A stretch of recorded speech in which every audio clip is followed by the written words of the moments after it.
this glass ceiling this time, thanks to you, it's got about 18 million cracks in it.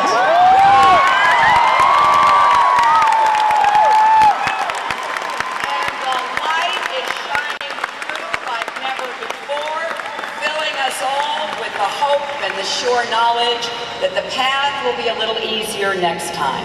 That has always been the history of progress in America. Think of the suffragists who gathered at Seneca Falls in 1848, and those who kept fighting until women could cast their votes. Think of the abolitionists who struggled and died to see the end of slavery. Think of the civil rights heroes and foot soldiers who marched, protested, and risked their lives to bring about the end of segregation and Jim Crow.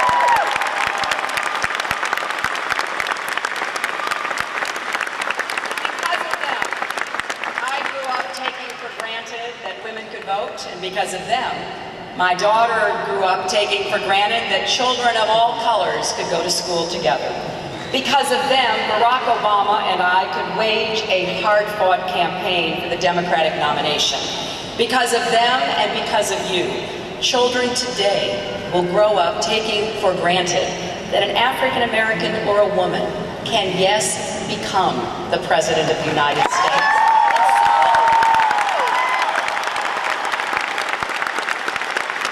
When that day arrives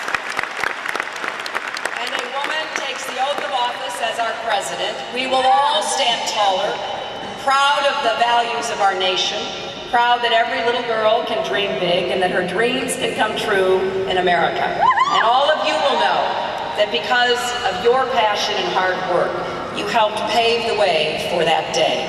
So I want to say to my supporters, when you hear people saying, or think to yourself, if only, or what if, I say, please don't go there. Every moment wasted looking back keeps us from moving forward. Yeah.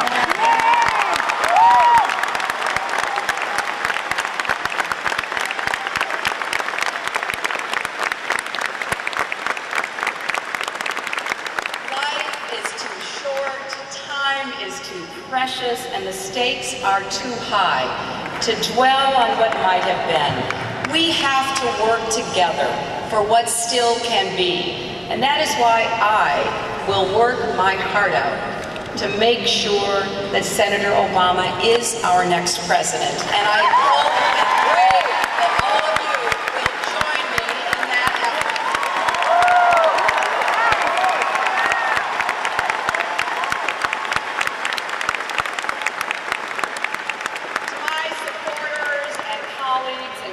To the governors and mayors, elected officials who stood with me in good times and bad, thank you for your strength and leadership.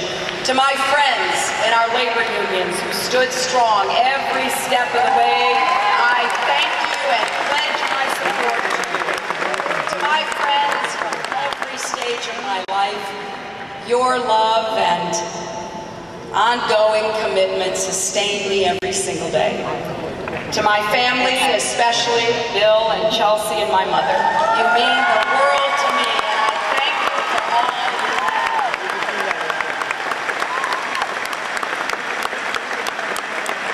And to my extraordinary staff, volunteers and supporters,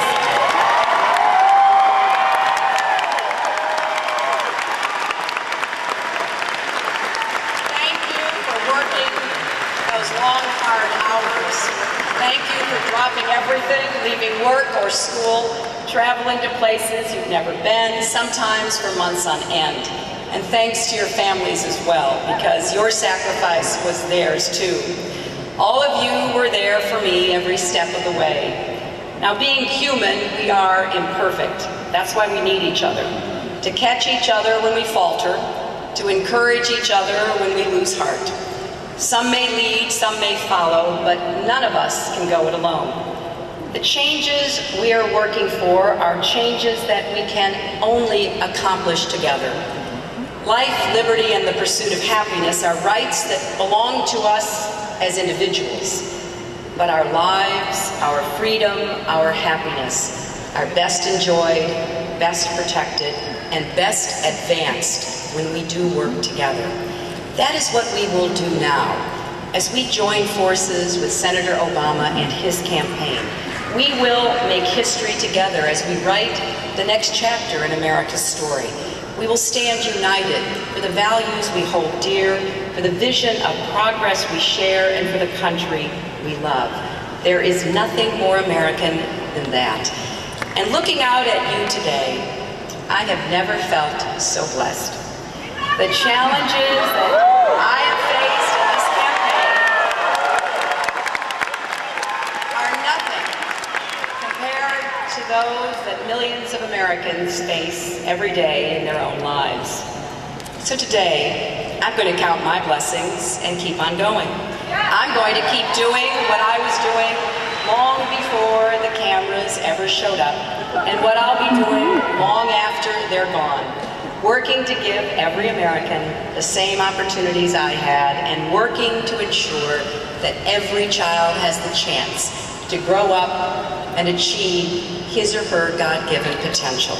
I will do it with a heart filled with gratitude, with a deep and abiding love for our country, and with nothing but optimism and confidence for the days ahead.